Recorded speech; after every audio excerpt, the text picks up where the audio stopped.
राष्ट्रिय मातृभूमि पार्टीले आफ्नो प्रथम स्थापना दिवसको अवसरमा आज झाडु कुचो अभियान सञ्चालन गरेको छ। भ्रष्टाचार विरुद्धको सांकेतिक अभियान अन्तर्गत आज पार्टीले झाडु कुचो लगाएर देशमा व्याप्त भ्रष्टाचार बढारेको संकेत गरेको हो। राष्ट्रिय मातृभूमि पार्टीका अध्यक्ष रामशरण पाण्डेले काठमाडौँको शान्ति बाटिकामा झाडु लगाएर अभियानको सुरुवात गर्नुभयो। उहाँले देशमा व्याप्त भ्रष्टाचार नबढाएसम्म सुशासन कायम हुन नसक्ने बताउनुभयो। पार्टीले आफ्नो घोषणा अनुरूप कार्यक्रमलाई आजदेखि 25 गतेसम्म काठमाडौँ लगायत मकवानपुर, पर्सा, रौतहट र धनुषा जिल्लाहरूमा भ्रष्टाचार विरुद्धको अभियान सञ्चालन गर्ने राष्ट्रिय मातृभूमि पार्टीका अध्यक्ष पाण्डेले जानकारी गराउनुभयो।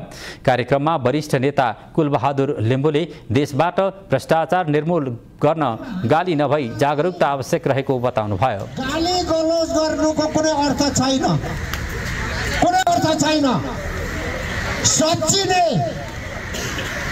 सुधारिने को त भन्दाखेरि आम नेपाली जनता।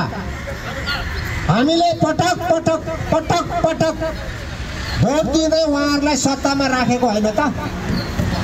अब दिन आयो र ढिला पनि हुन लागिसक्यो। उहाँहरूलाई हामीले सत्ताच्युत गर्नै पर्छ र त्यसको चाहिँ बौद्धिक क्रान्ति भनेको तपाईको चाहिँ जनमत हो। शुक्रबार राष्ट्रिय मातृभूमि पार्टीले आफ्नो प्रथम स्थापना दिवसको दिन पारेर पत्रकार सम्मेलन गरी भ्रष्टाचार विरुद्धको अभियान अन्तर्गत मातृभूमि जागरण तथा झाडु कुचो कार्यक्रम घोषणा गरेको थियो।